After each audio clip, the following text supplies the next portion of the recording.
ማን የመጣ ጋይስ ዳንሽ እንዴት ነህ? ደህና ነህ? ኦ ማይ ጋሽ ኦ ማይ ጋሽ። ለማንኛውም ወደ ቀጥተኛው መንገድ ሊመለሱ ነው ማለት ነው መሰለኝ። ማለቴ ወደ ትዳራቸው ሊመለሱ ነው መሰለኝ አብርሃም እና ሩታ። በመጀመሪያ ደረጃ ሁላችሁም ውድ ቤተሰቦች፣ ውድና የተከበራችሁ ውድ ቤተሰቦች፣ እንቁ የሆናችሁ ቤተሰቦች እንኳን ለረመዳን ወር አደረሳችሁ። እውነት ለመናገር ትላንትና እንዳልላችሁ ማብራት አልነበረም፣ ስልኬን ስዊች ነበረ ማለት ነው። እና ውድ ቤተሰቦች የምወዳችሁ የማከብራችሁ እህቶቼ፣ የኔ አዛኞች ሩህሩሆች እንኳን አደረሳችሁ።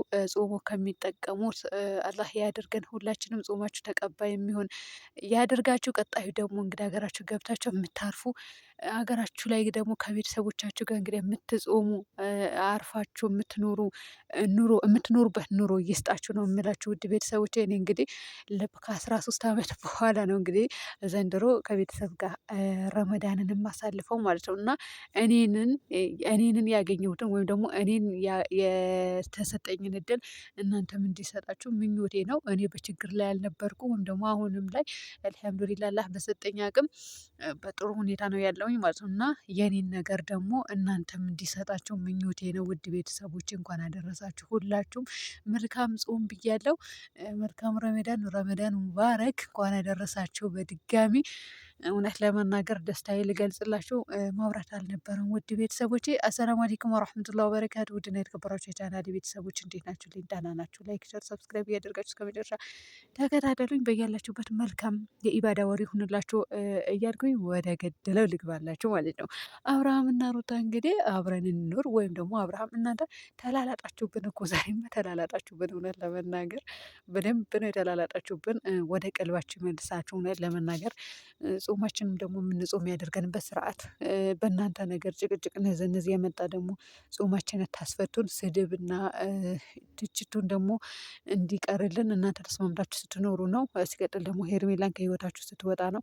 ሌላ ነገር የለውም ማለት ነው። እውነት ለመናገር ድራማ ነው የምትሰሩት እናውቃለን። ነገር ግን እኛ ጾማችንን እንድንጾም ብታቆሙልን ድራማ ደስ ይለናል፣ ወይም ደግሞ ቢቀነስ ማለት ነው። ውድ ቤተሰቦች እውነት ለመናገር እኔ እሰራለሁ አልሰራም የሚል እንትን ነበረኝ፣ ግን ቻናሌ ከሞተ ደግሞ አይነሳም ብዬ እንጂ ማለት ነው። እኔ ከስድብ እንደወጣ እፈልጋለሁ። እና በቃ ላይደለ ከስንትና ስንት አመት በኋላ ነው ኢትዮጵያ ገብቼ እዛ አረብ ሀገር ሆኜ እነሱን እየተሳደብኩ አረቦቹ ይህንን ስሪ ይህንን አውጪ አግቢ ሲሉኝ እየተሳደብኩ የነበረ ማሳልፈው። እና መቼ ነው ሀገር ገብቼ ትክክለኛ ጾም የምጾመው የምል ነበረ ማለት ነው።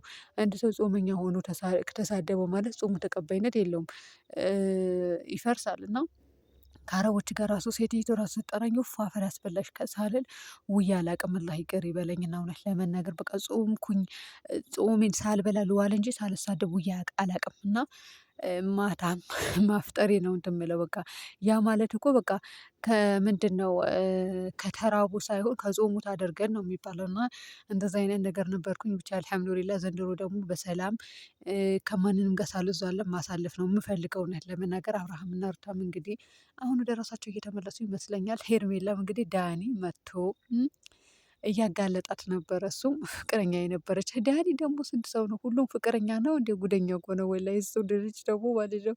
ከዚህ በፊት ለሩታዬ ፍቅረኛ የነበረች አውቃታለሁ ፎቶ ራሱ ነበረን ብሎ ቡታጀራ ላይ የተነሳችው ፎቶ ያው ድራማ ነው ታውቃላችሁ። ቡታጀራ ላይ የተነሳችው ፎቶ ተሰጥቶት ቪዲዮ ሲሰራ ነበረ። ብዙ ሰው ደግሞ ሩታ ላይ ትችት ሲያቀርብ ነበረ። አንቺ እንደዚህ እያደረግሽ ነበረ ወይ? ለካ ፍቅረኛ ነበርሽ ወይ ምናምን። ግን አይተዋወቁም ነበር። አብርሃምና ሩታ አዲስ አበባ ከሄዱ በኋላ ነው ከነ ዳኒ ጋር የተዋወቁት እንጂ አይተዋወቁ ነበረ ድሮውኑ ማለት ነው። ይህንን ደግሞ አምናችሁ ተቀበሉና ብዙ ሰው እየተቻት ነበረ። አሁን ደግሞ ወደ ሄርሜላ ተመልሶ እንግዲህ ሄርሜላን አውቃታለሁ አንተ ስላለህ ነው ከኔ ጋር መሆን ያቃታት፣ አንተ ዞር ስትል ከኔ ጋር ትሆናለች እያለው ነበረ ማለት ነው። ገራሚ ነው ለመናገር ይሄ ጫጫታቸው የሆነ ምንድነው አለ አይደለ? አንድ ሰው ኮስተር ብሎ የሚያወራ ሰው ወይም ደግሞ ትችቱ ጥሩ የሆነ ሰው አግባብ ባለው መንገድ የሚተች ሰው እኮ ደስ ይላል ማለት እያሳሳቀ እንትን የሚል ሰው ማለት ነው። የሆነ ገባ ብሎ የሚሳደብ ሰው ግን ያስጠላል። እኔ አሁን ሄርሜላን አታስጠላኛለች እውነት ለመናገር። ሰሞኑ ራሱ ለልጅሽ እንኳን መስዋዕትነት መክፈል አቅቶሻል ስትላት ነበረ ለሩታ።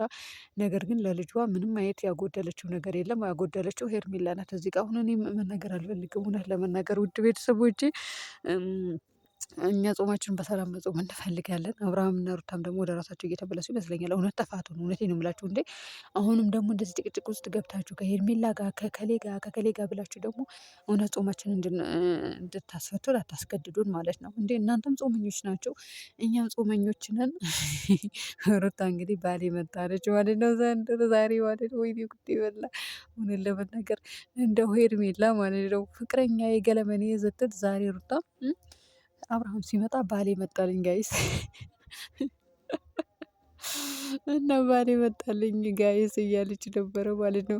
እንደው አብርሃም የሄርሜላ ባል ነው የሩታ ባል ነው የሄርሜላ ፍቅረኛ ነው የሩታ ባል ነው አላውቅም እኔ። ፈጣሪ ወቅ ግን አሁን እየቀነሱ ይገኛሉ። እውነት ለመናገር ከዚህ በፊት ካለው ቀንሰዋል ብዬ አስባለሁ። ለእኔ ሁሉም ጾመኛ ነው። ሁሉም ጾመኛ ለነገሩ ሁሉም ጾመኛ ነው ማለት ሁሉም ከትችትና ከስድብ ይርቃል ማለት አይደለም። እውነት ለመናገር እኔ ራሱ የሆነ ከተናደድኩኝ የፈለገ ጾመኛ በሆኑ እንኳን ከመሳደብ ወደኋላ አይደለም። ግን ያ ነገር ጥሩ አይደለም ማለት ነው። እውነት ለመናገር አሁን ግን የሀገር ገብቼ በራሴ ዜጎች ከዚህ በፊት አረቦች አቃጥለውኝ ነበረ ስሳደብ የነበረው።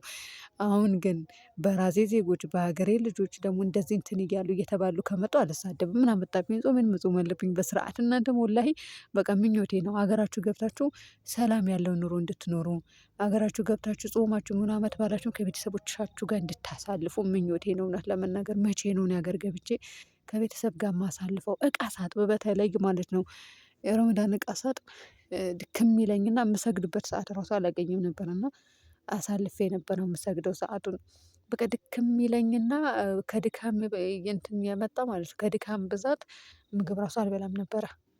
ወይ አንድ ኩባያ አሲር ከጠጣሁኝ በቃ አቆም ነበረ ማለት ነው። እና ሀገሬን ገብቼ መቼ ነው የማርፈው? ሀገሬን ገብቼ መቼ ነው ሰላም ያለው ኑሮ የምኖረው? መቼ ነው ትክክለኛ ጾም የምጾመው ል ነበረ። እና አልሐምዱሊላህ እናንተም ለዚህ ቀን ያብቃችሁ ነው የምላችሁ ውድ ቤተሰቦች። እውነት ለመናገር ከስንትና ስንት አመት በኋላ ለመጀመሪያ ጊዜ ኢትዮጵያ ገብቼ ዛሬ ሾርባ ሰርቼ ከስንት አመት በኋላ መጥተሽ ሰራሽ ተባልኩኝ ማለት ነው። አይ እናቴ እና አልረሳሽውም ማለት ነው ተባልኩኝ ማለት ነው። እውነት ለመናገር ጥራት ያለው ነገር አልሰራም ነበረ። ከዚህ ወደ ሳውዲ ስሄድ ጥራት ያለው ነገር አልሰራም ነበር። ምክንያቱም የዛኔ ልጅነት ነበረ፣ ብዙ ነገር አለ ከመስራቱም የሚጠፋው ይበልጥ ነበረ ማለት ነው። እና ብቻ አልሐምዱሊላህ አላ ኩሊ ሀል። እንግዲህ አንዳንዴ አረብ ሀገርም ስንሄድ ሞኝ ብንሆንም ብልጥ የምንሆን ሰዎች አለን።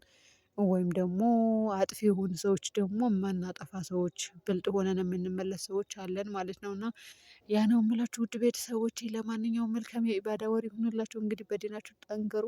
እንግዲህ ረመዳን ብቻ አይደለም በሁሉንም ነገር መጠንከርና መጎበዝ ያለብን እውነት ለመናገር ወደ አላህ መመለስ ባለብን ሰዓት መመለስ ነው ውድ ቤተሰቦቼ። አብርሃምና ሩታም ደግሞ ተፋቱን። እውነት ለመናገር ጾማችንን እንጹም፣ እናንተም ጾሙ። ልጃቸው ኧረ እናንተ ልጃቸው እንዴት እንደሚያምር የኔ አባት እንዴት እንትን እንደሚያሳሳ ደግሞ አድጓል። ኡፍ ቁልጭልጭ እያለ ነው። 5 ወሩ ነው አለ አብርሃም ዛሬ። ደግሞ አንተ 5 ወሩ አይደለም 3 ወር ከ18 ቀኑ ነው አንተ አመዳም የሆንክ ቆይታ ማለት ነው። ወይኔ ጌታዬ ያ ረቢ አንተ ይቅር በለኝ። እና ምን ልበልና ውድ ቤተሰቦቼ ሰላም ሁኑልኝ።